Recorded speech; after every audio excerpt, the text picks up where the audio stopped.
Buenas noches a todas y a todos. Bienvenidos a este otro acto cultural que organiza nuestra cofradía de la Borriquita de Conil de la Frontera. Como dato curioso e ilustrativo, hay que decir que hoy es 19 de marzo, festividad de San José, esposo de la Virgen María, y que tal día como hoy, del año 1996, se celebró en la parroquia Santa Catalina la solemne bendición de nuestra imagen titular, Jesús del Amor, Señor de la Borriquita, a cargo del padre Dámaso Piña.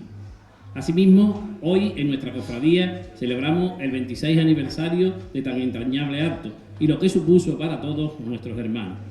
También, y cómo no, desearles desde aquí felicidades a todos los padres y a todos aquellos que se llamen José y Josefa, por ser hoy el día de su santo.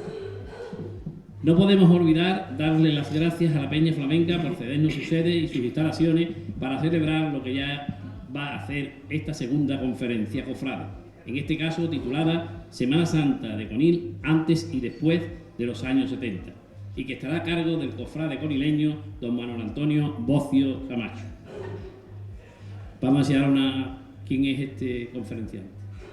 Manuel Antonio Bocio Camacho nació el 17 de octubre del 1900, no me pone la continuación, de 1955, antiguo alumno salesiano.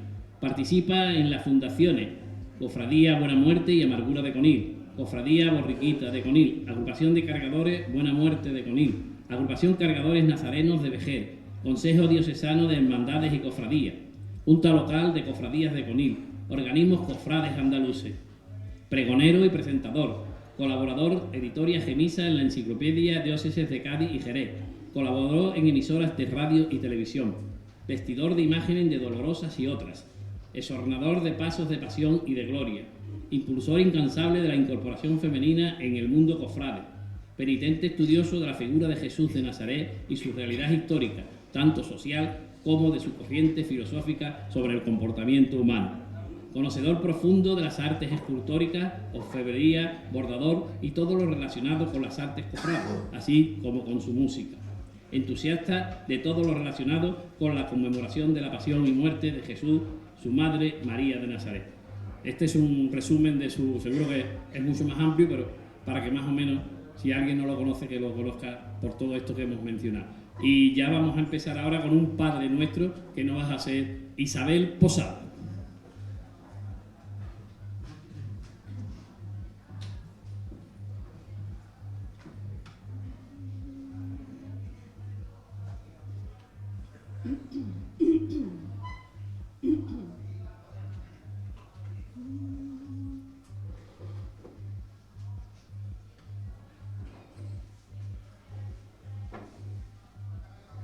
Padre nuestro,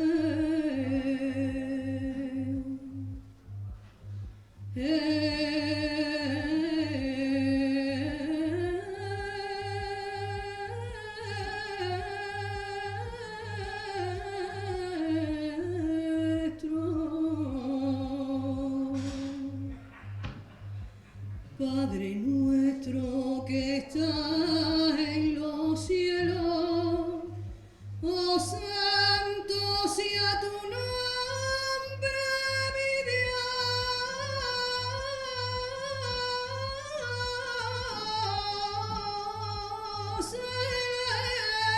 celestial, y que venga a nosotros tu reino y se haga por siempre tu gran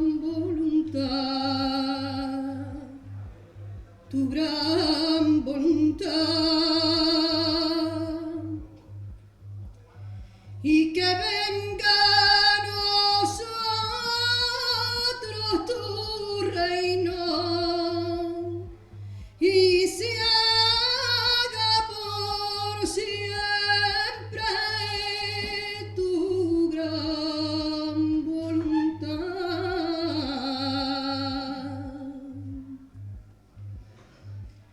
Danos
nos proteja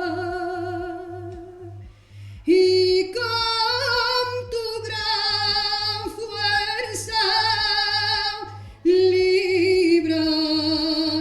del mal.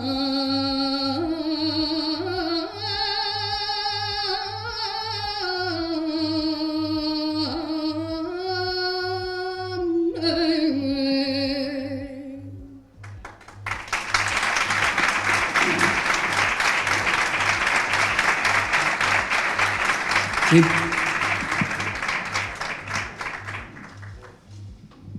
Hola, buenas noches.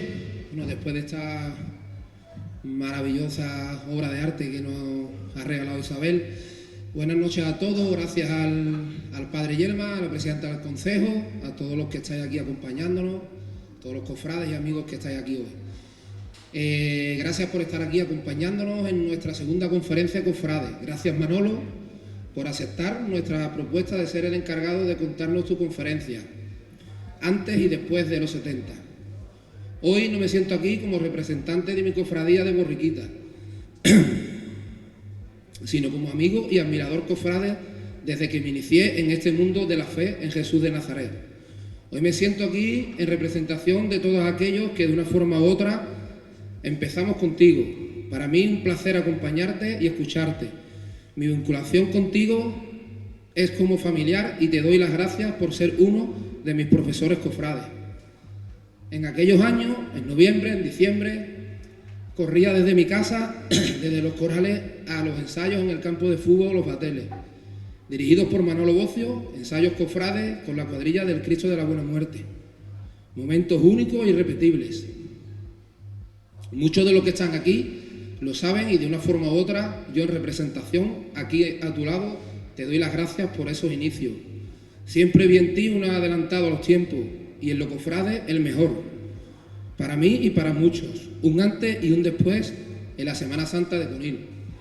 Podría contar muchas cosas, muchas anécdotas de las que a mí me enseñaste como cofrade y a muchos otros como cargadores. Pero solo estoy aquí para darte las gracias en nombre mío, de mi familia y de tu familia cofrade, que es Conil.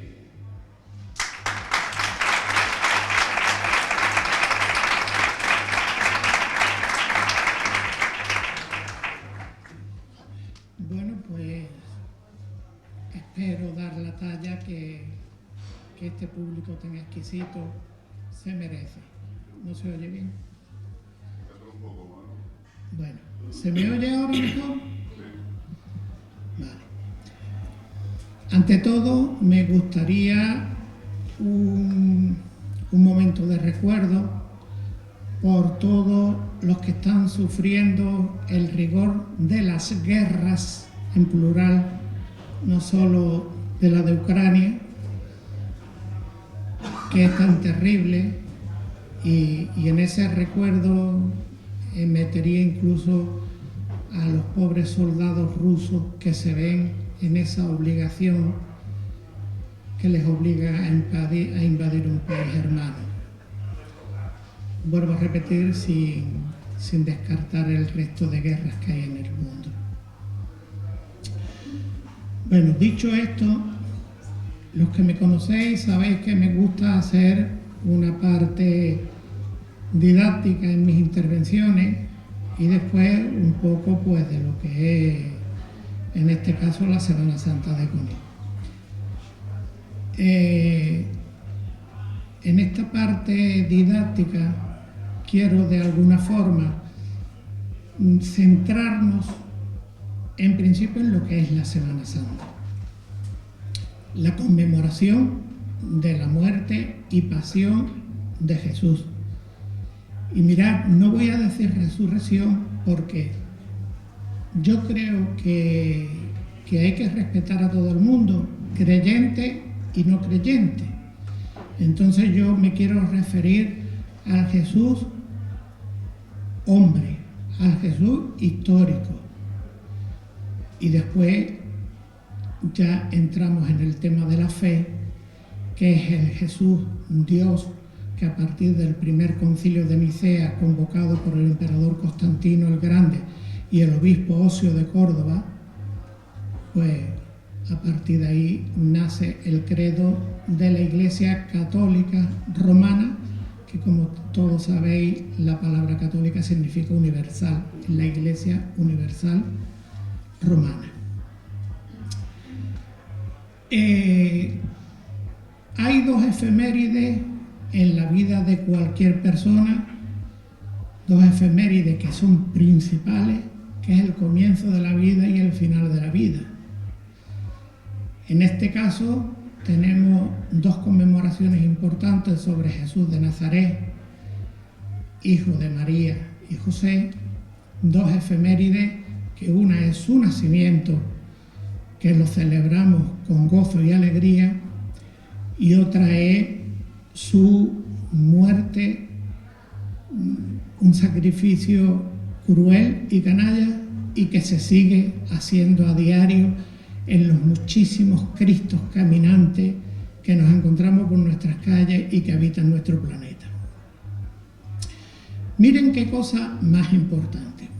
Si bien no acaban de ponerse de acuerdo los historiadores en la fecha de la Navidad de Jesús, puesto que, como os estaba diciendo, en el Concilio de Nicea, el objetivo de Constantino el Grande, ya que no podía con el cristianismo, como evolucionaban los seguidores de Cristo y que cada día iban a más, los seguidores del Nazareno, pues a todas las pequeñas comunidades, a todas las pequeñas iglesias que se habían creado por todas las partes del mundo donde ya estaban, él las quiere unificar todas, las unifica, y eso se hace en el Concilio de Nicea, a la cual asisten todos los representantes de cada una de las comunidades, de las eclesias, de las comunidades, que eran los obispos, los episcopos, los representantes, los portavoces de aquella iglesia. ¿Qué ocurre? Que Constantino, la forma de promocionar, entiende que no chocando de frente con las religiones paganas. Y de alguna forma lo que hace es tratar de hacer coincidir, en este caso, el nacimiento de Jesús con la fiesta del solsticio de invierno. Es decir, lo que ellos llamaban unos días que había las Saturnales, en honor al dios Saturno, y en esa fiesta, de alguna forma, que culminaban el día 25 con el nacimiento del Sol Invictus, hacer coincidir el nacimiento de Jesús. Los historiadores se centran más en que el nacimiento pudo ser en primavera, abril o mayo, o en octubre, en octubre o septiembre, octubre, noviembre. Un dato importante es como nos relatan los evangelios y los escritores como Flavio Josefo, por ejemplo, historiadores de aquel entonces, o Tácito, dicen que los pastores estaban al raso cuando se le apareció el ángel y tal. En pleno diciembre eso hubiera sido imposible porque los pastores no pueden estar al raso. Entonces, esa fiesta que se hace coincidir con las Saturnales romanas,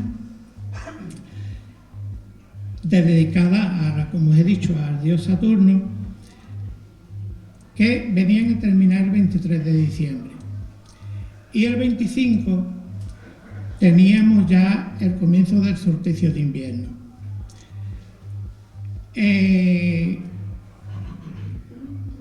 Quiero decir con esto que si bien el nacimiento de Jesús de Nazaret no lo podemos precisar a día de hoy, sí que podemos precisar su muerte. ¿Por qué? Porque Jesús muere en la primera luna llena de primavera. La primera luna llena de primavera se celebraba la Pascua judía. Venían gente de todo sitio, entonces aprovechaban la luna llena para que pudieran caminar. En aquel entonces lo que habían eran caminos o a pie o a caballería, y por la noche pudieran andar y ver. Luego, por eso la Semana Santa es todos los años en distintas fechas, porque siempre va coincidiendo el Viernes Santo, el día de la muerte de Jesús, con la primera luna llena de la primavera. Bien.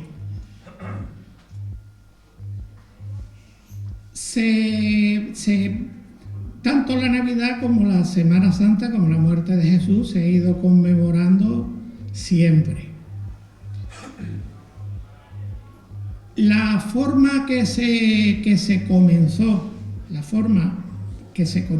sobre todo centrándonos ya en España, fue en las obras de teatro, en los pasos, que eran obras de teatro cortas, muy famosas las de Lope de Rueda. Y estas obras de teatro se solían hacer en las iglesias. Y a partir de ahí, pues, fue evolucionando. Primero lo hacían personas, como hoy podemos ver cualquier actor. Después se ponían unas caretas, unas máscaras, que de hecho, si alguno conocéis la Semana Santa de Puente Genil, en Córdoba, siguen utilizándose ese tipo de caretas representando la pasión por personas que van andando. Y no solo la pasión, incluso el Antiguo Testamento. Ahí, si vais a Puente Genil, podéis ver allí figuras del Antiguo Testamento, desde Tobías, pues no sé, los profetas, Malaquías. Es digno de ver aquello. Y a partir de ahí se empiezan a escenificar con imágenes o bien de madera o bien de barro, imágenes de terracota, en los pasos. Por eso se siguen llamando pasos, porque los pasos teatrales se convierten en pasos portados. ¿Cómo entran las cofradías en España? Las cofradías en España entran, la mayoría, de la mano de los franciscanos, de las distintas secciones de franciscanos, tanto de San Francisco de Asís como de San Francisco de Paula, que es el de, concretamente, la orden mínima que había en Conil, en el convento de la Victoria, que eran estos frailes mínimos. Luego, aquí tenemos muy claro, por ejemplo, el Cristo del Santo Entierro. Es una imagen que se desconoce su autoría y su procedencia, pero sí que está muy claro de que es una imagen traída por los franciscanos mínimos. Y de hecho, sé que ahora está en el altar primitivo, en el altar donde debió de estar siempre, porque es un altar que está con su forma de cruz para que estuviera allí. A posteriori, ya cuando se funda la orden dominica, pues empiezan a salir las cofradías. Siempre ha habido una dicotomía, que no sé si a día de hoy ya se han puesto de acuerdo, creo que no, entre los franciscanos y los dominicos. Los franciscanos se centran en la imagen de Cristo, digamos, de la crueldad, del dolor, de la pasión, los Cristos ensangrentados, buena muerte, expiración, Jesús del mayor dolor. Mientras que la orden dominica apuesta más por el Nazareno del Amor, el Cristo de la Piedad. O sea, estas, digamos, advocaciones que dulcifican más el nombre de Jesús de Nazaret. Bueno, pues tratando de centrarnos un poco en el tema de Conil, la primera cofradía de la cual yo tengo conocimiento entre los legajos, que sobre todo en el archivo diocesano de Cádiz, en su momento estuve revolviendo y tomando notas. La primera cofradía que se conoce en Conil fue la cofradía de la Vera Cruz.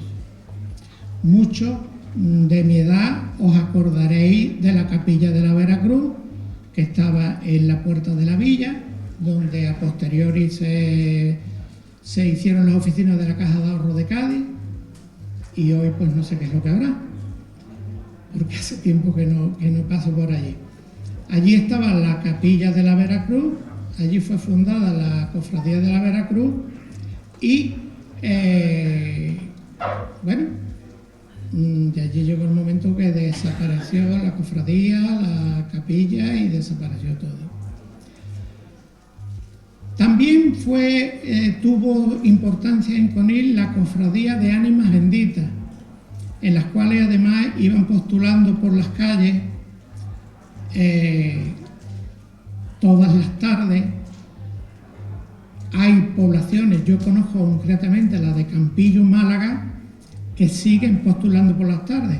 Va una señora con una campana, una señora o un señor, normalmente son señoras, pero vaya, van con una campana tocando y la gente sale y en una hucha que llevan les depositan el donativo para la cofradía de ánimas benditas. Y según me cuentan, hay una lista extensísima de personas guardando cola para hacer ese, digamos, acto de penitencia diario todas las tardes. A partir se nos pierde en el tiempo, porque tanto la cofradía de la Veracruz, verdadera cruz, todo esto va centrado en la cruz que Santa Elena, primero emperatriz Elena, madre de Constantino, encuentra la verdadera cruz de Jesús, o al menos eso se cree. Esa cruz se fracciona y se van mandando astillas de la cruz en lo que conocemos como los lignum crucis, o sea, el leño de la cruz, una astilla de la cruz, y que dicen algunos historiadores y algunos estudiosos que si uniéramos todas las astillas que hay en el mundo, habría para construir más de 100 cruces. En esto el ser humano ha sido siempre así, de prolífero en todo.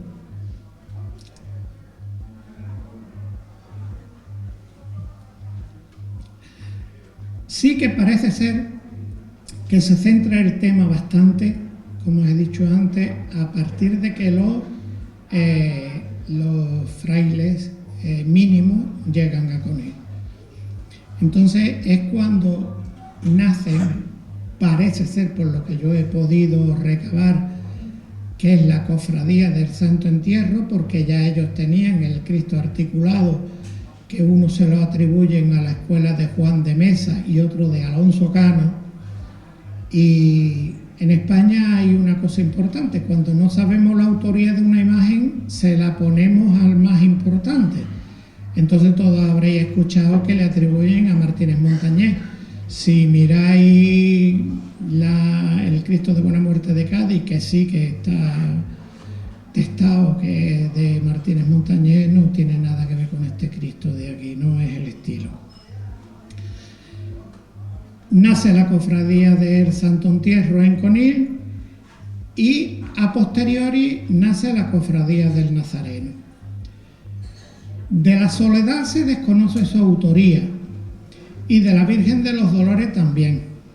Las dos fueron restauradas por Manolo Pineda Calderón amigo personal de la familia, así como la talla de la Virgen de la Amargura, que es de Manolo Pineda Calderón, un escultor de Alcalá de Guadaira. El nazareno es de Francisco de Villegas, que por cierto eso tuve yo la suerte cuando estuve preparando una documentación que se publicó por Editorial Gemisa en la enciclopedia de la diócesis de Cádiz y Jerez. Pues ahí había otro compañero que se llamaba Enrique Hormigo de Cádiz, que hizo el trabajo sobre las cofradías de Cádiz, y él, indagando por otro lado, precisamente se tropezó con este dato que era Francisco de Villegas y me lo pasó a mí, y a partir de ahí pues supimos la autoría del Nazareno de Conil y del Nazareno de Medina. Sabemos que esos dos nazarenos eran de Francisco de Villegas, un escultor afincado, no sé si natural, de Vejer de la Frontera. Si bien Francisco de Villegas, el nazareno, lo que realmente talló fueron manos, pies y cabeza, el nazareno de Conil no tenía cuerpo tallado con anatomía humana. Eso se hizo en la época 70 o los 80, no recuerdo exactamente cuándo. Igual si hay aquí alguien de la Hermandad del Nazareno nos puede aportar ese dato, porque yo hay cosas que no puedo, es imposible recordar. Fue don José Obando Merino el que talló, que hizo muchas obras en Conil. Yo lo conocí a él personalmente, nos hicimos grandes amigos, y a nosotros nos talló el Cristo de la Buena Muerte, que todos conocéis. Talló también el cuerpo del Nazareno. No sé si en la Virgen del Carmen pequeñita que estaba en la lonja, creo que él le hizo una última restauración, ya anteriormente Manolo Pineda también lo había hecho, y hizo un gran trabajo en la urna del Santo Entierro, que tengo entendido que después se ha perdido y han hecho una nueva. Un señor de aquí que se llama Rosado, que yo no tengo el placer de conocerlo, pero mi amigo Miguel Ángel Santander me ha prometido que me lo va a presentar. Vamos, me lo prometió para el viernes pasado, pero bueno, eso siempre es perdonable. Nunca es tarde si la dicha es buena. Aprovechando que estos días que estoy por aquí. Este señor, don José Obando, que también hizo, porque bueno, con nosotros que se volcó. Lo primero, por la talla del Cristo, fue un regalo prácticamente. Después el dosel que se puso en la iglesia, que es un dosel muy antiguo, con un valor importante porque también se desconoce su procedencia y su autoría, tenía una esquina rota, y él gratuitamente rehizo las esquinas, talló las esquinas y lo doró todo entero, que fue también una obra de alguna forma suya, así como nos talló el morde de las potencias del Cristo, nos talló lo que era el escudo de la cofradía para las varillas. Fue un hombre que tuvo una labor importante aquí, y una cosa de él importantísima es que era el mejor discípulo de don Antonio Castillo Lastrucci, que como sabréis está considerado como el mejor escultor imaginero, sobre todo en pasos de misterio. Sin ir más lejos, el de la Sentencia de la Macarena, o concretamente el caballo del paso de misterio de la Esperanza de Triana, que ese caballo fue tallado por don José Obando. Además, él tenía un documento que me lo enseñaba, en el cual Castillo Lastrucci pedía al coronel de su destacamento, él estaba en aquel entonces haciendo el servicio militar, le pide un tiempo de permiso para la talla concretamente del caballo este, que es un caballo a tamaño natural con un romano encima, que todos lo habréis visto. Don José Obando fue, aparte para mí de un gran escultor, un amigo entrañable y una persona buenísima. A posteriori se empezó a tallar, yo ya me marché de Conil cuando se empezó a tallar el paso del Cristo de Buena Muerte. La cofradía, como os estaba diciendo, del Santo Entierro y el Nazareno, como hemos dicho, la conferencia antes de los 70 y después de la década de los 70, los 70 en Conil fueron muy importantes en el tema cofrade. ¿Por qué?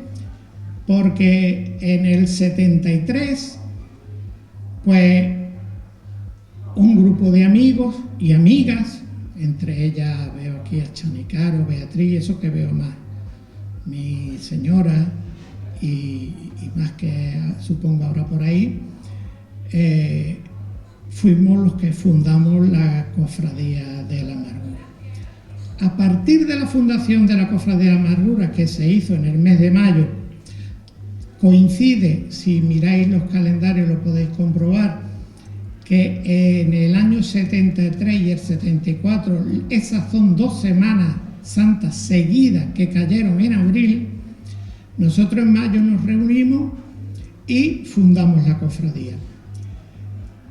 Había una cosa importante que destacar, porque aquello, os digo la cofradía, no porque yo, bueno, la considere mi cofradía, sino porque realmente a partir de aquella movida, por decirle de alguna forma, de gente jóvenes, eso creó un impulso, porque como os iré contando, a partir de ahí fuimos incluyendo una serie de acciones, como ya ha dicho Diego, la agrupación de cargadores,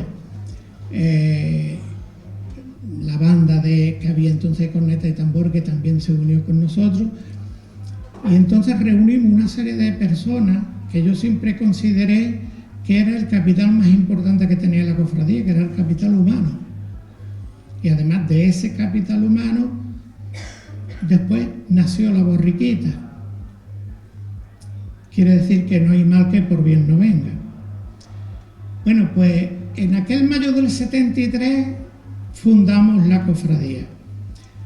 Y en abril, el 10 de abril concretamente del 74, miércoles santo, sale el Cristo de Buena Muerte, que todavía no era el Cristo actual, era el del Santo Entierro, cedido por ellos, y la Virgen de la Amargura. Comenzamos a salir en el Paso de la Soledad, porque realmente para que pudiéramos salir en tan solo un año, disculpadme porque soy diabético y se me seca mucho la boca, para poder salir en un año tuvimos un poco que valernos de ciertas argucias.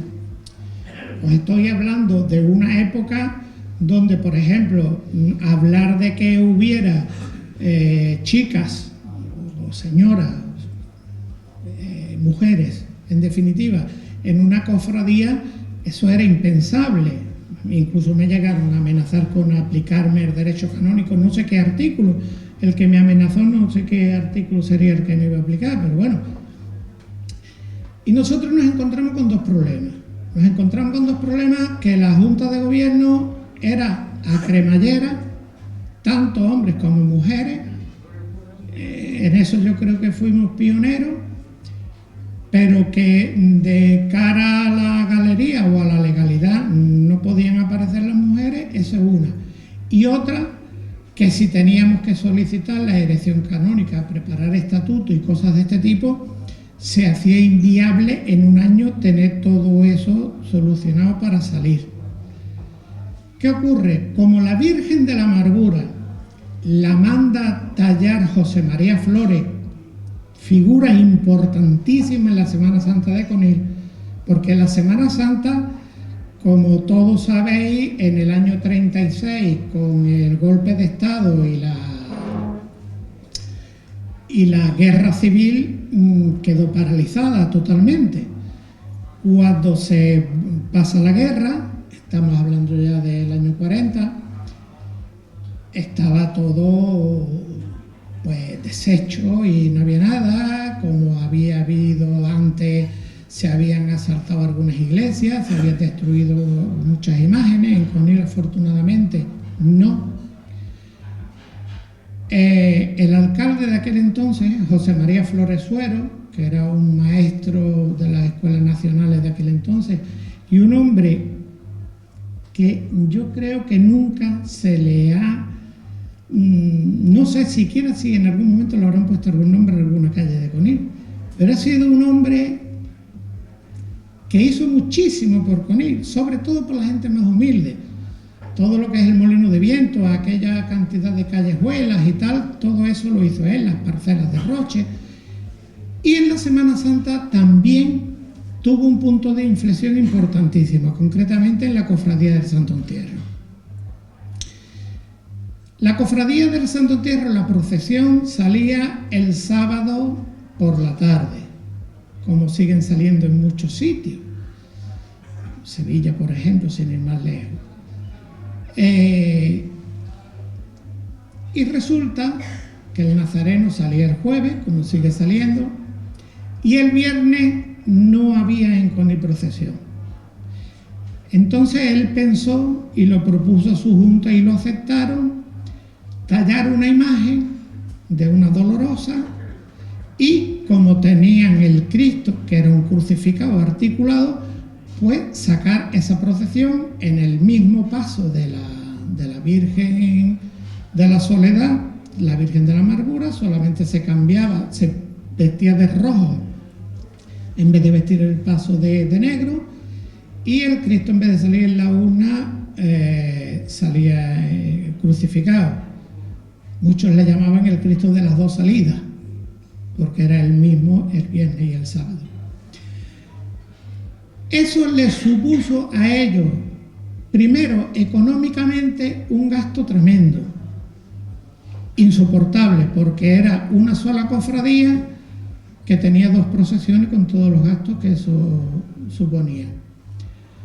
Y además, un trabajo ímprobo, porque se recogía el viernes por la noche y el sábado por la mañana había que desmontar todos los pasos, desmontar el palio de la Virgen, desmontarlo todo, quitarle el rojo y ponerle el negro para salir a las 6 de la tarde.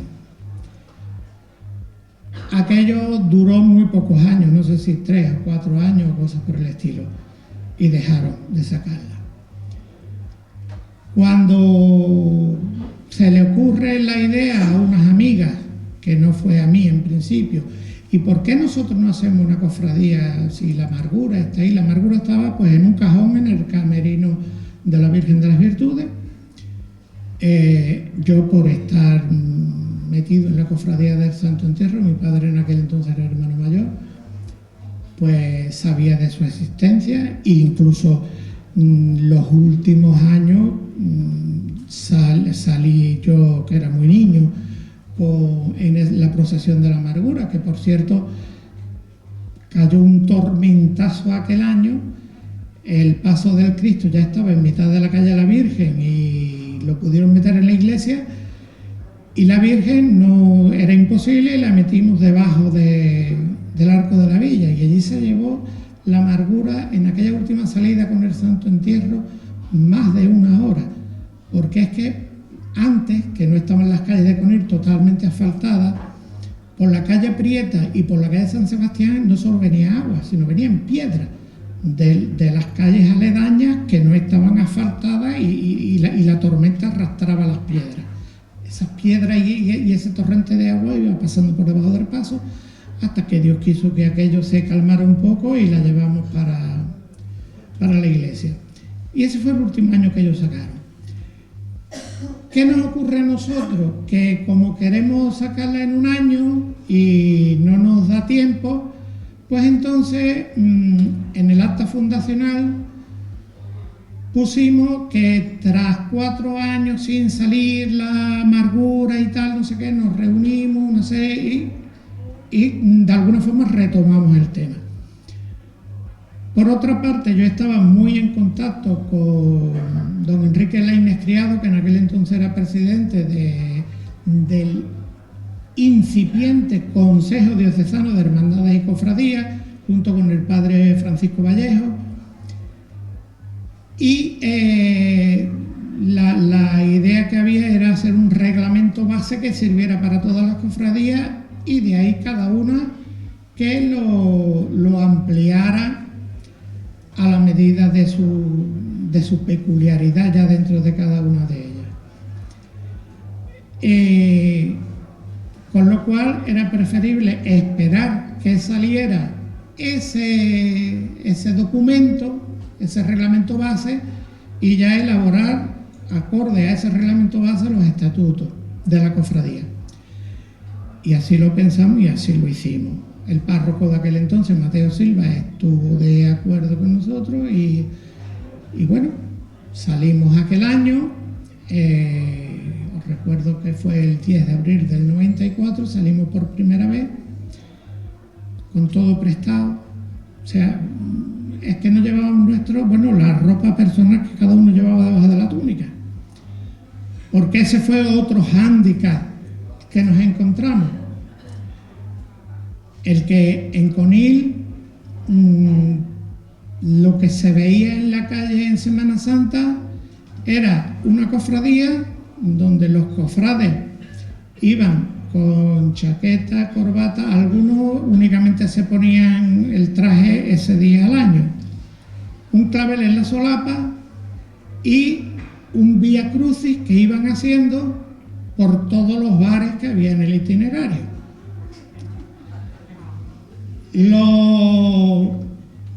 Los cargadores no iban a los bares, no les hacía falta, porque llevaban una garrafa de arroba de vino de Chiclana debajo del manto de la Virgen, los de la Virgen y los del Cristo donde podían. Claro, imaginaros cuando había que subir la calle de la Virgen para recogerse. Los cofrades algunos no podían ni llevar la vara. Además eran unas varas de madera que tenían por lo menos 4 centímetros de diámetro, con el escudo arriba, y algunos ya no podían ni con la vara. Pero es que yo he visto muchísimas, no ni una ni dos ni tres, muchísimas veces tener que reclutar gente en la calle, ayúdennos por favor, y yo, que prácticamente era un niño, me he tenido que meter más de una vez en la calle de la Virgen, detrás del manto de la Virgen, porque las patas iban arrastrando porque tenían una borrachera que no podían con ella.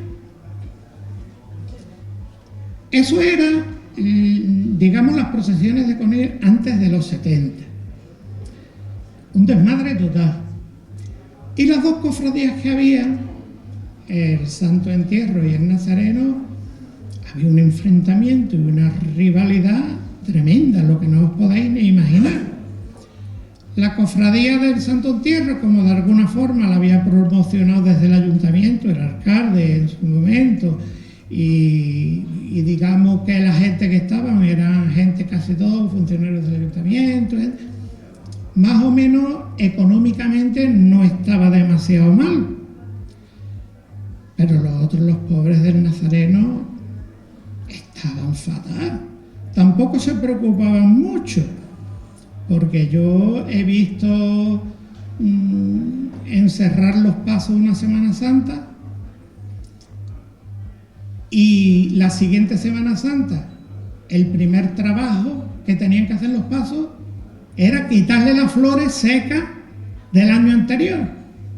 O sea, que no se le había tocado al paso nada.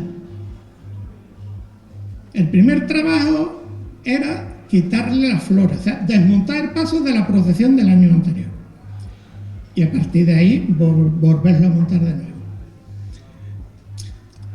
A mí aquello, como que yo no lo veía. Yo había tenido una educación salesiana. Los salesianos ha sido una orden religiosa muy especial, tan especial como que no comenzó como orden religiosa, comenzó como una sociedad civil, como ahora os contaré qué hicimos aquí con la Cofradía de la Borriquita. Se inscribió como una sociedad civil, porque en aquel entonces tanto el Estado italiano como el Vaticano habían decretado de que no se podían crear nuevas órdenes religiosas. Entonces don Bosco estaba ahí con su oratorio efectivo, con los niños que recogía de las calles de Turín, dándole educación, porque ha sido el santo más cercano a los niños, y con una alegría él decía que un santo triste es un triste santo. Y resulta que él fue muy perseguido, él y su obra, porque abría los oratorios, recogía niños, iban, se los cerraban, los perseguían. Y el jefe, digamos, de policía de Turín de aquel entonces, que fue el que más lo persiguió, el lecho de muerte hizo llamar a don Bosco. Y os cuento esto porque es importante, porque realmente los pasos de don Bosco son los que seguimos con la Cofradía de la Borriquita. Llamó a don Bosco, como estaba diciendo, el lecho de muerte, y le dice: don Bosco, si usted quiere sacar adelante su orden, olvídese del Vaticano, olvídese de la Iglesia, porque además precisamente un cardenal de los que más tenían que hacer por el tema, que había sido compañero suyo de seminario, fue uno de los que más se opusieron dentro del Vaticano. Y entonces le dijo: inscríbala como sociedad civil. Muchos habréis visto siglas de salesianos que pone SSDB, que es Sociedad Salesiana de Don Bosco. Se inscribe como asociación de acogida de niños y tal. Ya no se pueden meter con ellos, y a posteriori el Vaticano ya sí los reconoce como orden religiosa, con el paso de los años.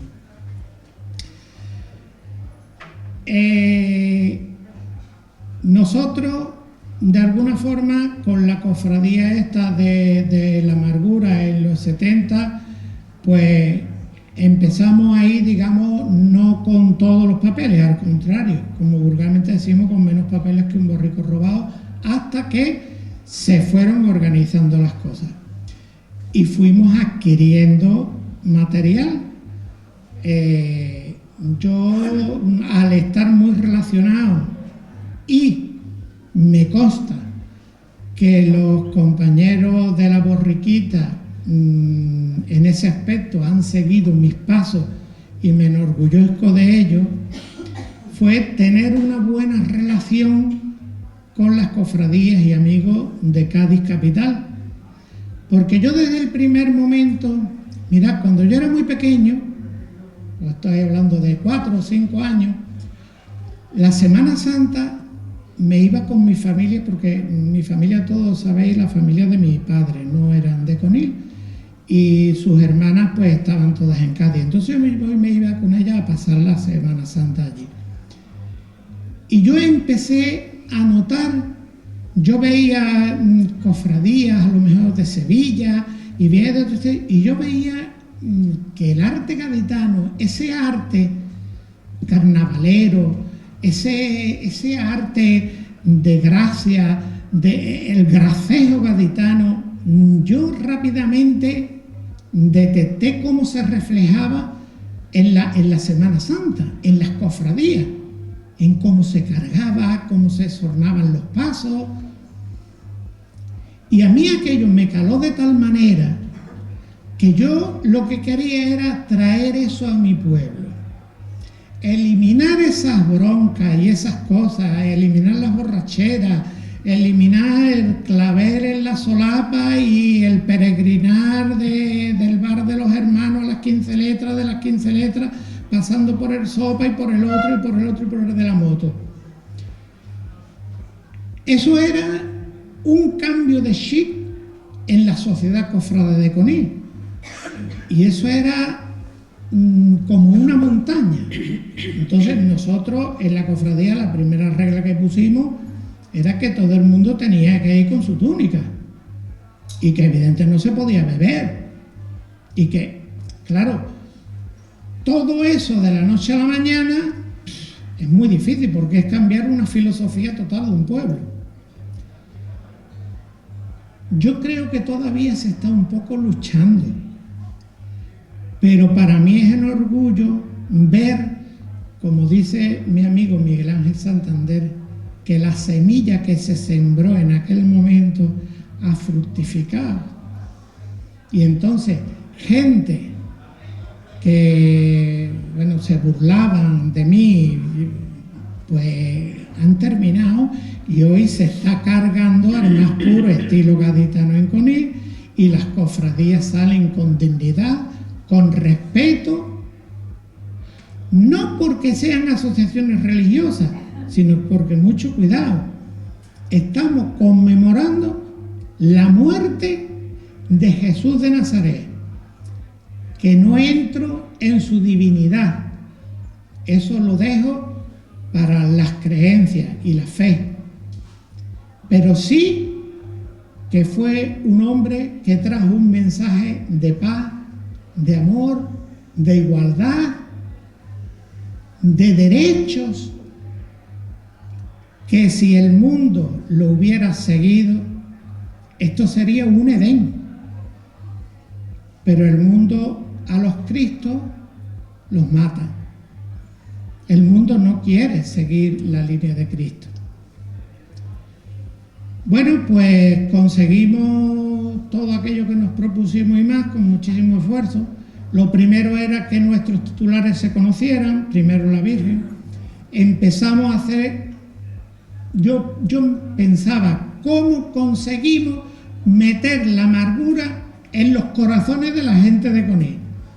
Fijaros qué cosa tan sencilla pero que compleja a su vez. Herramientas que utilizamos, almanaques. Casi todos acordaréis. Primero unos almanaques muy humildes, en blanco y negro, que nos hizo la imprenta Rubiales de Cádiz. Muy humilde. Y la gente nos compraba en el almanaque. 20 duros valía el almanaque en aquel entonces. Hoy habría que cobrar 1 euro por lo menos. Bueno, pues la amargura empezó a estar colgada en muchísimas casas. Hacíamos 1000 almanaques todos los años. Y eran 1000 casas donde estaba la amargura presente allí en la salita de estar, en el comedor o donde fuera. Y esa imagen iba calando. Al año siguiente se hizo en color, al otro ya en color con más calidad. Y así, muy a poco, fuimos llevando esa realidad a la cofradía. Al principio con las túnicas fue tremendo. Muchísima gente no se quería vestir. Yo tuve incluso algún altercado, no con un compañero, sino con el padre de un compañero que me llamó y me dice: a mi hijo le he comprado un traje de príncipe de Gales y no sale con el capirucho en la procesión. Y yo le dije: bueno, pues que salga con el traje de príncipe de Gales, pero en la procesión no. A mí me han dicho que tú estás como un gato panza arriba con la uña afuera. Digo: no, yo estoy defendiendo los acuerdos que hemos tomado en la Junta de Gobierno. Y esta cofradía se va a distinguir porque no se puede beber, porque no se puede fumar y porque en la estación de penitencia tiene que ir cada uno con su túnica. Se me dieron casos de gente que quisieron sacar la túnica o la capa roja para carnaval. Estuve yo que yo me le decía: pero vamos a ver, por favor, un poquito de respeto. ¿O vas a sacar la capa de la cofradía o la túnica en el carnaval? Tú hazte una capa o hazte lo que te dé la gana. Detalles como esos podría contar cientos de ellos. Una vez que estuvimos, digamos, estabilizados un poquito, entonces fue cuando don José Obando nos ofrece la talla del Cristo, que fue un regalo. Tallamos el Cristo, o sea, nos talló él el Cristo, se bendijo y claro, ya teníamos, la amargura la teníamos en la casa del Hermandad, que supongo que es donde hoy vive el señor cura párroco, en la calle Hospital. Aquello era un caserón que estaba semi abandonado, nos lo cedieron y allí tuvimos la casa de hermandad en las habitaciones donde los techos no se llovían. Y bueno, allí fuimos evolucionando, teníamos allí un pequeño, no un altar, un cajón puesto boca abajo, adornado, y teníamos allí a la Virgen vestida de hebrea, porque en la iglesia no nos dejaban ponerla. Se bendice el Cristo. Yo pensaba que una vez que se bendijera el Cristo, pues se podría poner dignamente en un altar, contando además con que había 2 altares vacíos. En uno estaba el paso del Corpus y en otro había un cuadro, creo que de San Francisco de Padua. Bueno, pues, ¿cuál fue mi sorpresa? Que cuando hablo con el señor cura párroco, me dice que no hay sitio. Bueno, el cuadro está en su sitio. Y el paso y tal, no. Pasa la Semana Santa, porque Cristo se bendijo en la víspera de Semana Santa, y no tenemos dónde meter a Cristo. Claro, en la casa de hermandad, en la habitación que nos reuníamos, no lo podíamos poner porque no cabía ya. En la otra habitación donde guardábamos todos los pasos y los enseres tampoco. Y en la única habitación que quedaba, que se llovía como la calle, no lo podíamos meter. Lo dejamos en el salón parroquial, al fondo, tapado con una sábana, y aquí paz y gloria. Señor cura me llama un día, una mañana del mes de agosto, y me dice que me da 24 horas para poner el Cristo, que si no me pone, que para quitar el Cristo del salón, si no me ponía el Cristo en la calle. Yo voy a omitir lo que le contesté, que él dijo que era una falta de respeto y quizás llevará razón, pero que no me arrepiento a día de hoy. Bueno, pues hacer gestiones con el obispado, con el padre Antón Soler, que era catedrático de lo que era la normal de magisterio en aquel entonces, un señor licenciado en Historia del Arte, presidente de la Comisión de Arte Sacro del Obispado Gaditano, y él fue de alguna forma el que nos sacó las castañas del fuego y pudimos poner la Virgen y el Cristo en la iglesia. Esos problemas después, gracias a Dios, la borriquita no los ha tenido. A partir de aquel momento, estamos hablando centrados en la década de los 70, la Cofradía de la Virgen de las Virtudes prácticamente no existía. Don Benito Malpica, hermano de Encarnación Malpica, que era la que vestía la Virgen de Dolores, este señor que era profesor de química, era químico, licenciado en química, en un colegio en Jerez. Él venía y sornaba el paso de la Virgen de las Virtudes, arreglaba a la Virgen, salía a la procesión, se recogía, y hasta el año que viene que se hacía lo mismo. No había una cofradía y a partir de esa época se reúnen una serie de personas como Antonio de Ufaín, Pedro de Alba, Antonio, de los hermanos de esta familia Sánchez, que le apodan Varilla,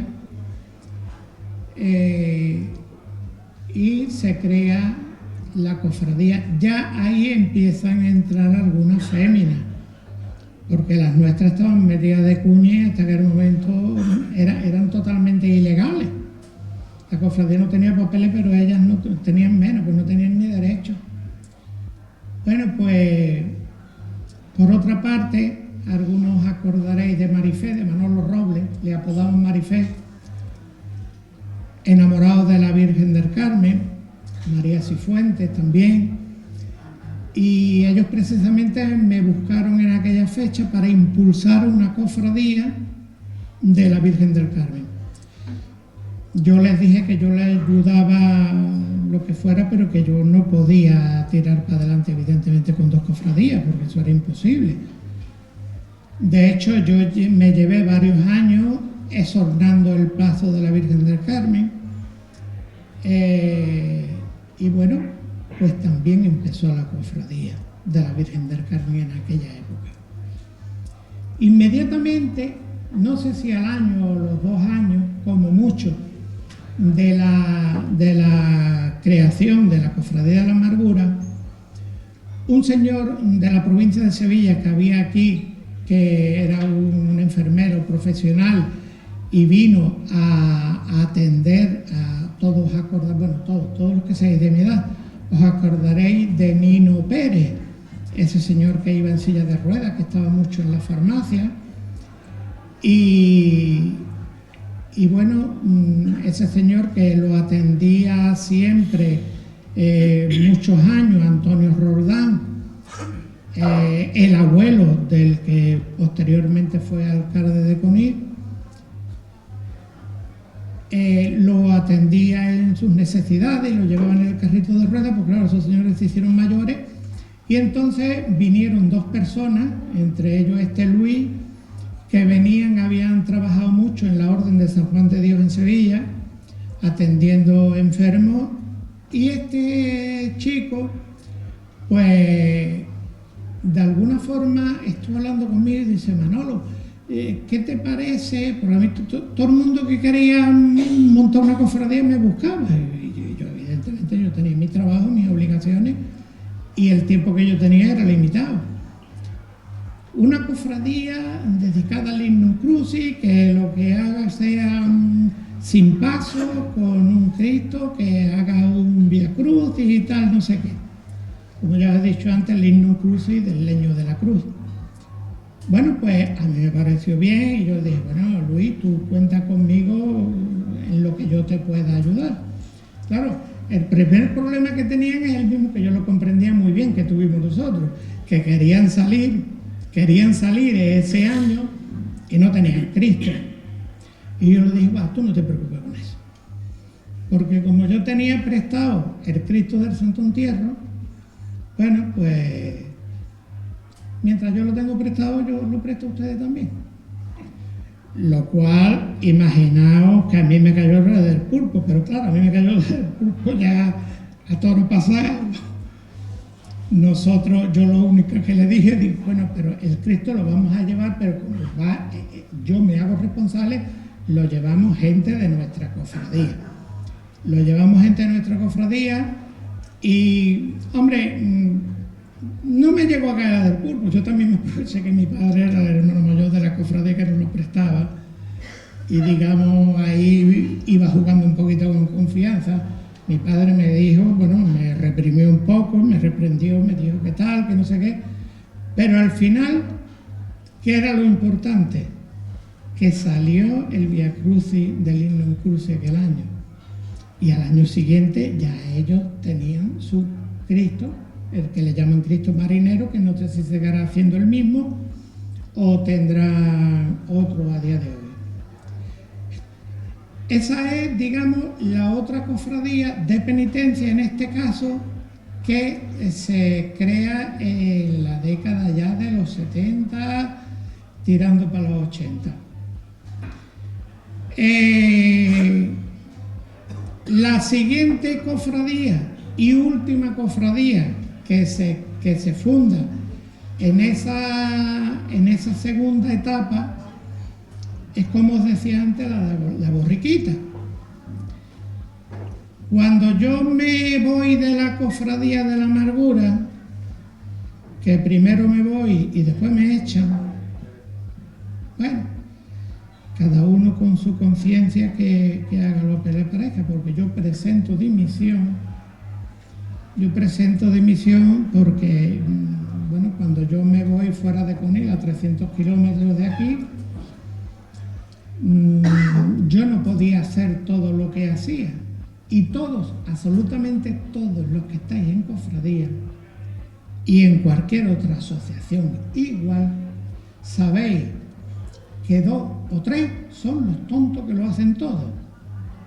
Y los demás, el día de Semana Santa y poco más. Porque las reuniones de Junta de Gobierno que me he visto con Paqui la melliza y mi mujer, los dos solos, y no aparecen ninguno más, a mí me faltan dedos de las manos y de los pies para enumerarlas. Claro, eso cuando tú estás aquí, dices, bueno, pues lo que no hagan los demás lo hago yo y tiro para adelante. Y yo tiraba para adelante con todo el peso y toda la responsabilidad que Dios me daba a entender. Pero cuando ya no estás aquí, cuando ese, digamos, ese tapar baches se te hace imposible materialmente, pues entonces tú te vas quemando totalmente. Porque además no se han hecho las cosas que se tenían que hacer o no se han hecho como se debían de hacer y eso te va quemando. Y yo llega un momento que presento una dimisión a los míos, presento una dimisión y les digo que bueno, que con lo que os acabo de decir, lo que yo dije que una asociación de cualquier tipo la llevan entre 4 o 5 tontos, pero a mí el problema que se está ocurriendo es que los tontos se me habían vuelto listos y el único tonto que quedaba era yo y yo no podía seguir solo, porque un tonto solo, por mucho que quiera, no puede, y máxime si está habitualmente viviendo y trabajando a 300 kilómetros de Conil. Bueno, aquel patrimonio humano tan importante que había allí, entre cofrades, cargadores, ya cargando al estilo gaditano, no digo porque perfectamente, pero muy cerca de conseguir el objetivo, y así como la banda, como yo le decía, la banda de Dorca, que seguro que nos está viendo esta noche y nos está bendiciendo, y del Pío, también unida, la verdad que teníamos un capital humano magnífico, que es el capital humano que nos hacía falta para hacer esa labor de llevar Cristo, de llevar Jesús de Nazaret, su filosofía y su obra a los más débiles y los más alejados que pudieran estar. Bueno, pues claro, como eso se disgrega, porque ya no sé yo las desavenencias que hubo entre cofradías, bandas y cargadores, entonces nace, yo colaboro con ellos evidentemente muchísimo, la agrupación de cargadores de nuestro Padre Jesús de la Buena Muerte y Nuestra Señora de la Amargura, que es el nombre correcto de la cofradía, el nombre con el que se erigió canónicamente. Esa agrupación, que era muy importante tener una sede física donde se reunieran, donde se encontraran y donde hubiera esos lazos de amistad y de hermandad y de convivencia, que primero la tuvimos en la calle Canaria en un bar, creo recordar, ¿no, Antonio? Tú me rectificas. Después estuvimos en la calle Cádiz y por último me parece que ahí por enfrente de los colegios nuevos, al revés, una cosa así. Esa asociación se registró en el registro de sociedades de la Junta de Asociaciones de la Junta de Andalucía, con su número de identificación fiscal, en fin, toda la parafernalia. Y bueno, y hubo un momento, porque ellos eran los cargadores del Cristo de la Buena Muerte y no había posibilidades con el Cristo de la Buena Muerte, al final nos encontramos una agrupación preciosa, muy bien organizada, muy bien formada, pero si no podían cargar de nada servía todo el esfuerzo que se hacía, porque el objetivo era cargar al estilo gaditano y promocionar el paso gaditano de Horquillo. Bueno, pues esto va divagando y aquello había que buscarle una salida. Y la salida que se le buscó fue crear la Cofradía de la Borriquita. Y de nuevo con la iglesia hemos topado. Bueno, pues como no había forma de hacer una iglesia, una cofradía, integrada en la comunidad parroquial, pues entonces ideamos, yo me acordé de Don Bosco, de lo que había hecho, y yo seguí el camino de Don Bosco, o seguimos el camino de Don Bosco. Perdonadme si en algunas cosas lo personalizo como yo, pero es por mi forma de expresarme, pero no es el objetivo personalizarme yo en nada. Pues nada, hicimos unos estatutos, lo llevamos a la Consejería de Gobernación de la Junta de Andalucía. El objetivo era fomentar la Semana Santa al más puro estilo gaditano y patatín patatero. Nos registraron los estatutos, recogieron todo lo que la legalidad vigente nos pedía y aquí Antonio fue como la legión en la guerra, la fuerza de choque. Antonio era el que iba a hablar con el cura y el que hablaba con este, con el otro, y el que se llevaba todos los guantazos, como me había pasado a mí antes. Pero bueno, él lo sufría con resignación y la verdad que lo hizo muy bien. Una vez que estábamos ya dentro de la legalidad y la iglesia seguía en sus 13, bueno, pues, ¿de dónde vamos a salir? Porque nos presta un garaje. Y de Alfonso de la Fruta, en Gloria esté, nos presta el garaje que tenía en la laguna, que ya tenía las instalaciones en la casa de posta. ¿Está vivo? Pues yo me alegro muchísimo, pero por edad lo más lógico era que no viviera. Que me disculpe a Ñoñi y la familia, que los conozco a todos. Entonces el segundo toque era con el ayuntamiento y Antonio tuvo una entrevista con la concejala, que en aquel entonces me parece que era Quina Ramírez, ¿no? Y Quina Ramírez, estamos hablando, era del PSOE, ¿no? O sea, un ayuntamiento de izquierda, porque aquí la gente no tiene claro en qué parte están. Pues, bueno, pero ¿cómo vaya a salir si la iglesia, nosotros tenemos una autorización legal y nosotros vamos a salir porque de alguna forma lo que hacemos es una manifestación que realmente de alguna forma son las cofradías, una manifestación reivindicando la filosofía de vida de Jesús de Nazaret, concretamente en este caso en su entrada triunfal en Jerusalén. Bueno, pues nada, pues tuvieron que tragar y la procesión salió con todo el respeto y todo el orden del mundo. Si ha habido una procesión en Conil con orden, yo recuerdo que les dije a ellos, aquí nos lo jugamos todo. Y ahí salimos. Yo no sé si tú estabas todavía de aguao o te habían ascendido. El aguao y el otro que se está riendo, que también es aguao, que casi no podían con el botijo. Me ascendieron llevaba la pértiga. Claro, yo estaba de pertiguista, ¿no? Hoy estás de hermano mayor, cuidado. Mucho respeto, porque por eso digo que aquella semilla, como bien dice Miguel Ángel, prosperó y fructificó.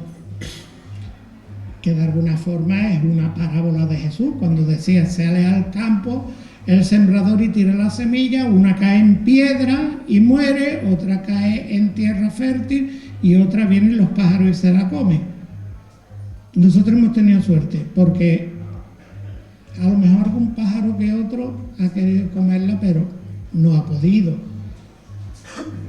Supongo que por voluntad de Dios, ¿eh? Y cuando digo Dios, he prometido no hablar de Jesús como Dios y que esto entre en el tema de la fe de cada uno. Bueno, pues se salió y, como os digo, se volvió a entrar, bueno, con una seriedad y con la misma o más que si hubiéramos salido de una iglesia. Bueno, la verdad que a mí personalmente aquello me chocaba mucho, saliendo de un almacén de verduras y tal, pero bueno, yo creía que lo estábamos haciendo bien y que era Jesús desde arriba el que nos estaba guiando. Y de hecho, pues después vino la recompensa, después vino el reconocimiento, y hoy me consta que es una cofradía muy querida, que trabaja mucho con el tema de los niños, que ahí Antonio me ha puesto una cantidad de penitentes ahí en fila, que se supone que son niños, que como llevamos 2 años sin salir, pero bueno, ahí están preparados para esta Semana Santa. Que yo con lo del COVID no tengo muy claro eso de que se metan 50 personas debajo de un paso, pero bueno, que Dios nos coja confesados, pero que os hago un llamamiento a la prudencia, porque el COVID no perdona, ni entiende ni de religión, ni de procesiones, ni nada. Y bueno, ya a posteriori de la borriquita, prácticamente los últimos contactos que yo tuve con ellos fueron cuando el primer golpe de gubia de Luis Álvarez Duarte, estuvimos allí, que yo grabé un vídeo y supongo que Antonio lo tendrá. Ese fue el primer golpe de gubia de la Virgen de la Paz y Esperanza. Y hay un dato muy bonito, bueno, para mí por lo menos. Me llama Antonio cuando estábamos con ese ajetreo de la cofradía y tal, y ¿qué nombre le vamos a poner a la cofradía? Digo, mira, si ahora me coge, yo estaba trabajando, déjame pensar y te llamo a ver qué se me ocurre y qué os parece a usted y tal.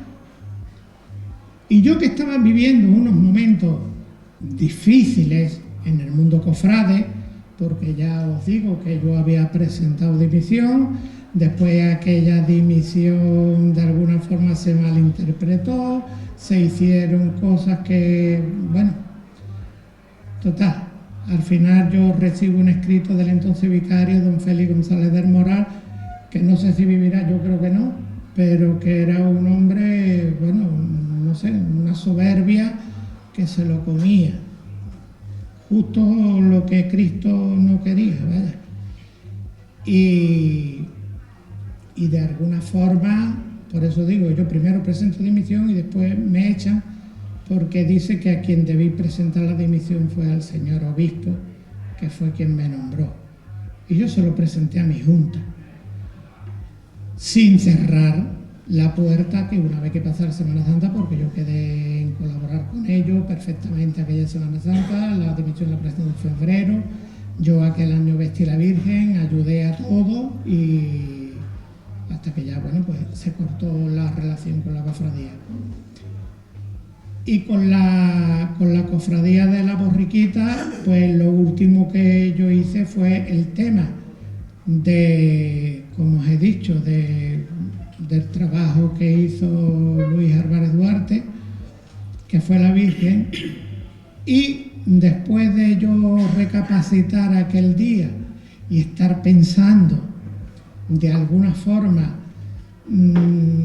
lo que yo había vivido, cómo se disgregó la cofradía, lo que yo tanto luché, salieron por un lado los cargadores, por otro lado la música, por otro lado la cofradía en sí, yo pensaba, Dios mío, algún día, en aquel momento no era posible, pero algún día tiene que haber paz.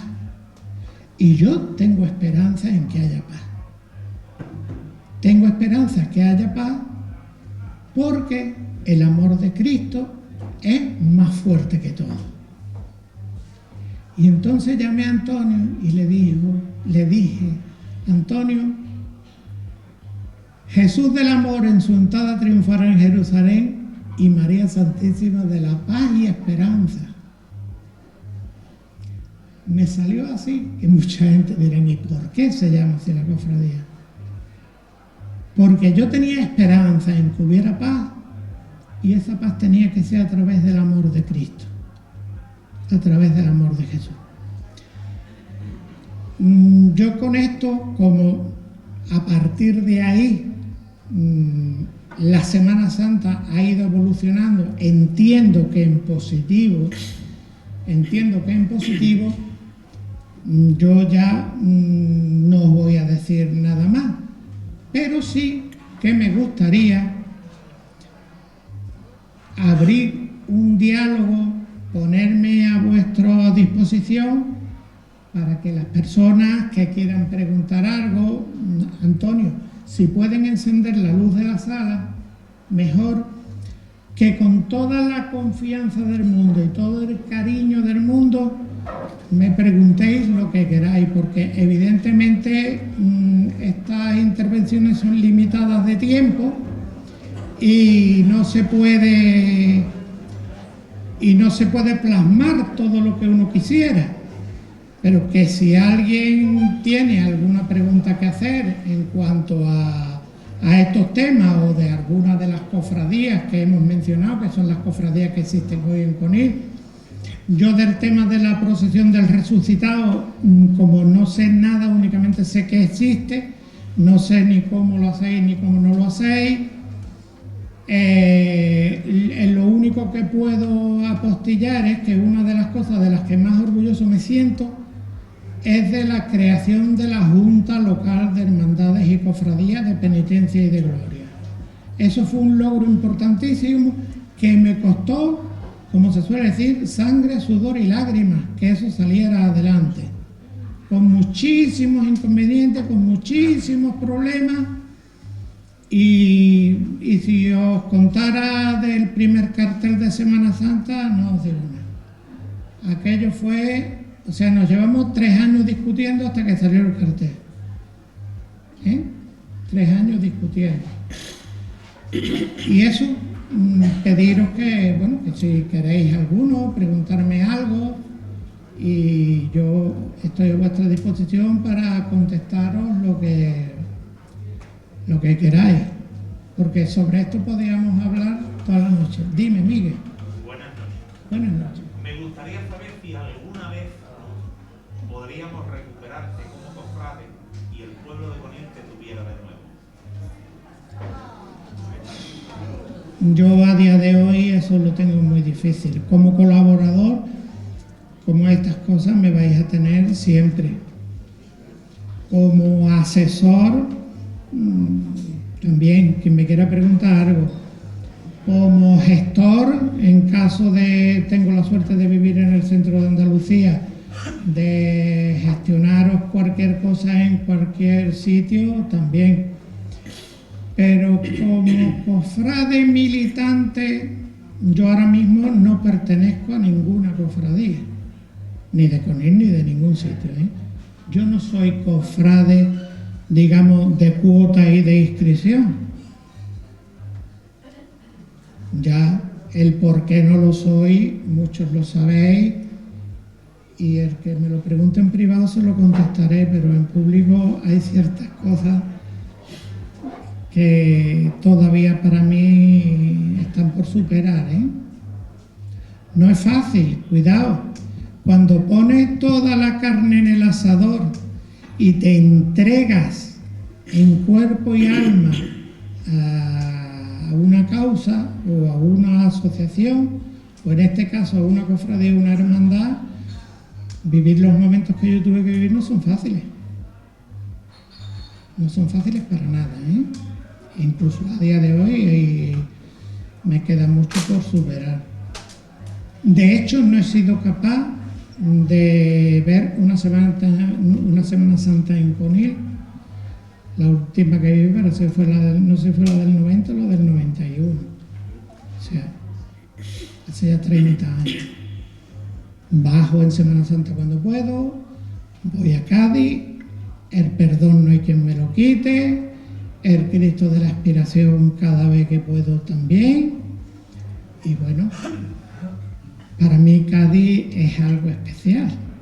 Ya eso lo sabéis los que me conocéis. El estilo de Cádiz en Osorno, en recogimiento, en arte. El arte gaditano es que eso es... Entonces, no sé, de todas formas, nunca has de decir de este agua no beberé. Pero bueno, ya con 66 años, camino de los 67, no sé lo que podría pasar, pero ahí lo dejo en el aire. Venga, otra cosa. ¿No hay nadie más que quiera curiosear? ¿Nadie? Venga. Diego. Yo estoy en la cofradía de la Buena Muerte y yo quiero saber cómo se lleva arte gaditano. ¿Cómo se lleva el paso gaditano? Pues mira, el paso gaditano está basado en el paso que marca la horquilla. Os voy a hacer un pequeño historial. Mirad, cuando las cofradías empiezan, las cofradías, digamos, ya con imágenes de madera y tal, se empiezan a sacar en lo que se llama una parihuela, que es una tabla con 4 maniguetas, una en cada esquina. Y esas parihuelas no tenían patas, sino cuando se paraba a descansar, se apoyaba en las horquillas.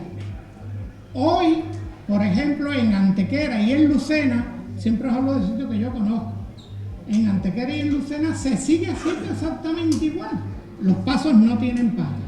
Desde el suelo, bueno, tienen unas patitas a lo mejor de 20 centímetros del suelo, se levanta hasta la horquilla y se van andando y bueno, y cuando hay que descansar se paran la horquilla. ¿Qué ocurre? Eso ha ido, la parihuela ha ido evolucionando en cada sitio de una forma.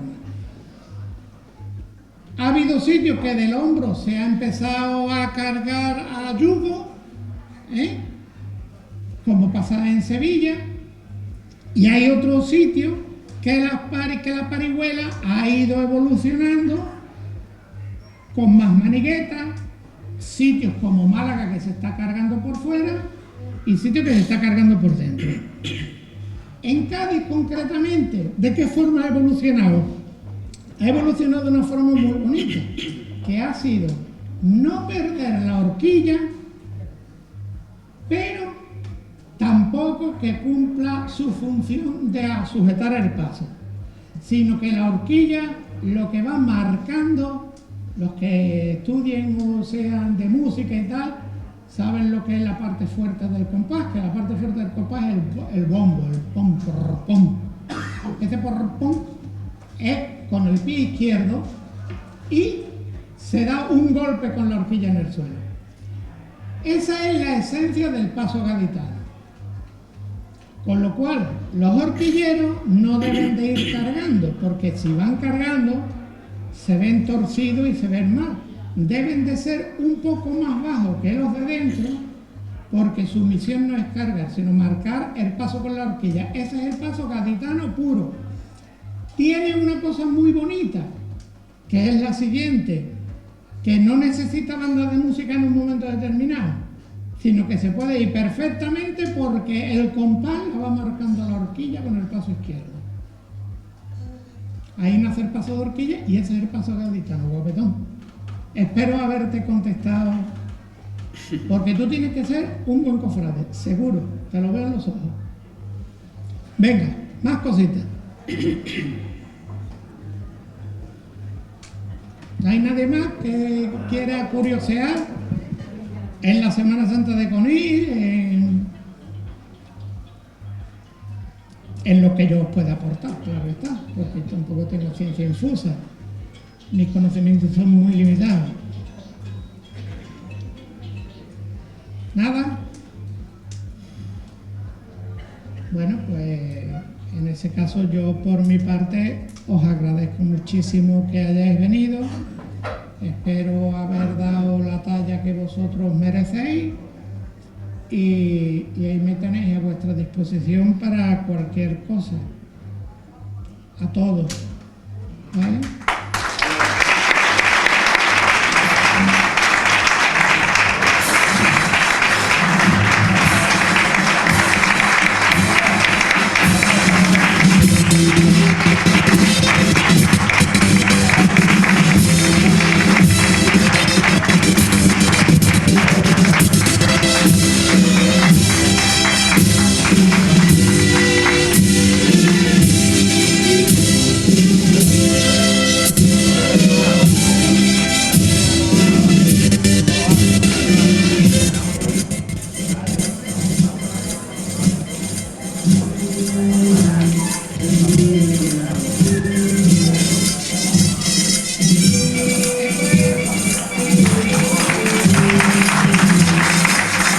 Esto es una cosa para mí muy entrañable, porque además os voy a decir, la primera vez que yo vi la Virgen de la Paz y Esperanza estaba vestida así, sencillamente con esta especie de mantilla por la cabeza.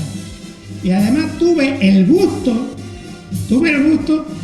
de vestirla por primera vez, digamos a media, porque el manto no se lo pudimos poner porque hubo un problema técnico.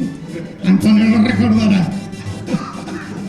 Bueno, amigos, muchísimas gracias por vuestra atención, gracias a la cofradía, al antiguo Guadón y a todos vosotros por haber venido. Gracias.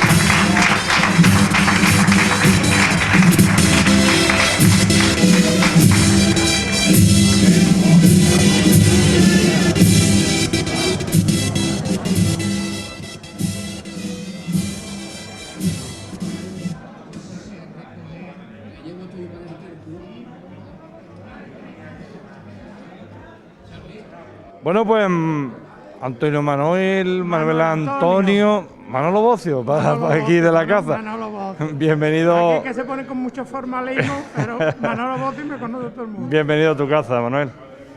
Uy, perdona, pero es que... ¿Cómo te has sentido durante esta entrevista, durante esta conferencia? Bien, muy cómodo, porque realmente es casi contar mi vida, contar mi experiencia y poco más, o sea que, y bueno, y también el tiempo limitado, no quiere ser pesado tampoco, y como yo le he dicho a ellos, lo bonito de esto hubiera sido apoyarlo con imágenes proyectadas y bueno, pero siempre habrá momentos. Lo curioso, Manolo, es que todos los que vivimos en aquella época, aquellas cosas, los chavales de hoy que parece que está todo hecho ya, ¿verdad? Nunca está todo hecho, eso está claro que siempre queda mucho por hacer. Hombre, a mí me ha gustado, como he dicho ahí, cómo ha evolucionado, cómo ha ido evolucionando el mundo de las cofradías y de la Semana Santa en Conil, y bueno, pero claro, siempre queda mucho por hacer, siempre, y por mejorar, y bueno, pero yo estoy satisfecho cómo ha evolucionado la Semana Santa y el mundo de las cofradías de Conil. Manolo, ¿te has tenido que callar muchas cosas? Hombre, me tengo que callar muchísimas cosas por educación, por prudencia, porque nadie se sienta dolido, porque a mí el dolor ajeno me duele más que el dolor propio. Entonces el dolor propio lo soporto y lo sobrellevo. El dolor ajeno no, me da mucha pena, entonces procuro hablar de forma de que... Además hay gente que dice que a buen entendedor basta, entonces no hace falta decir mucho para los que tengan que sentirse. Manolo, has terminado la conferencia de una manera que nos ha dejado todo un poco así, ¿no? No pertenezco a ninguna hermandad, no soy cofrade de cuota ni de... Y es la verdad, no me he querido... Estuve tentado de alguna forma de hacerme, porque a mi hija le encanta la Cofradía del Perdón de Cádiz, pero al final no hice nada. Hombre, y es la verdad, no soy cofrade. En una presenté dimisión de hermano mayor, pero después me borraron de un plumazo, o sea, que me quitaron de en medio, con lo cual hoy no estoy en ningún registro, pero vamos, que no me hace falta, porque yo voy a estar en el mundo de las cofradías mientras Dios me tenga con hálito de vida y como tú verás, hago vídeos y los subo a internet y cuento cosas, que ahí es donde realmente puedo contar todo lo que he conocido y todo lo bueno y lo malo, y ahí, bueno... Pues Manolo, hablaremos con más profundidad de todo. Muchísimas gracias por atendernos. Cuando quieras, me tenéis a vuestra disposición, eso ya lo sabéis, en Radio Juventud de Conil, ¿no? Venga. Pues muchísimas gracias. Gracias a ti. Diego Brenes, hermano mayor de la Hermandad de la Borriquita. Bueno, pues una conferencia más. Tu valoración de esta conferencia y este recital. Hola, buenas noches, Manu. ¿Qué tal? Pues mira, mi valoración la verdad es que tenía muchas ganas de acompañar al amigo Manuel Bocio aquí con nosotros, que fue parte fundamental de la creación de esta hermandad, ¿no? Y de tantas cosas como sabemos en Conil. Y nuevamente, pues lo que te digo, teníamos muchas ganas de volver aquí a la Peña Flamenca, teníamos muchas ganas de volver a hacer este acto que ya hicimos en su día, y que esta es la segunda conferencia cofrade con el tema de las saetas, ¿no?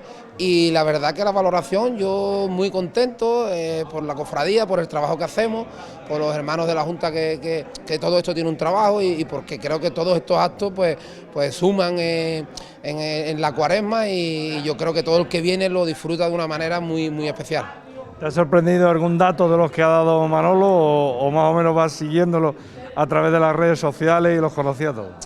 No, para nada. Manolo es un libro abierto, y Manolo, cada vez que te pones a hablar con él, te sorprende de una manera increíble, ¿no? He escuchado datos que no sabía, me imagino que él los tenía guardados en su hemeroteca para algún día contárselo al pueblo de Conil, ¿no? Al final yo tenía claro este año que era un año especial después de la pandemia, lo hablé con los amigos de la Junta, y yo por mi parte lo tenía claro, de que Manolo después de tantos años hablara para el pueblo de Conil cofrade, porque Manolo es, como yo he dicho en las palabras que le he dedicado, es un antes y un después de la Semana Santa, ¿no? La verdad es que nos ha sorprendido muchos datos de ellos, y además que conocer la Semana Santa desde que éramos pequeñitos, pues oye, eso que te la cuenten así de esta manera tan clara, ¿no? Hombre, él lo hace desde una manera muy clara. Él tenía claro que tú eras el aguao. Sí, claro, es que yo tengo una vinculación con él desde siempre, como he dicho, familiar, y yo empecé pues como aguao en el 93, en la última salida que a posteriori fue la cuadrilla de Borriquita, ¿no? Que fue la cuadrilla de Buena Muerte, ¿no? En el 93 ya yo iba con la cuadrilla de aguao, y ya en el 95, cuando salió Borriquita por primera vez, pues ya iba... En realidad iba con la Pértiga, con unos cuantos chavales más de allí de la Puerta Cádiz, de algunos sitios más, y de Calle Cádiz, que Antonio nos dejó meternos debajo del paso unos 15 o 20 minutos. Pues entonces estamos hablando de que la cuadrilla Borriquita, casi igual que hoy, hombre, ya hoy está un poco más extenso la carga, pero prácticamente Buena Muerte, Amargura eran los pasos que iban por dentro, y Borriquita, que en el 95 empezó así, teníamos 100 personas o 100 y pico, había algunos que no se metían en el paso hasta llegar a la Calle Cádiz. Entonces a los 7 o 8 chavalitos que habíamos de entre 14 y 16, 17 años, pues nos dejaba Antonio el capataz meternos 15 o 20 minutitos. Pues muchísimas gracias por atendernos, Diego. Pues nada, gracias a ustedes como siempre, gracias a la Peña Flamenca y a todos los que han venido y han disfrutado de esta conferencia cofrade, que yo creo que ha merecido mucho la pena y si Dios quiere, pues el año que viene aquí estaremos nuevamente. Muchas gracias.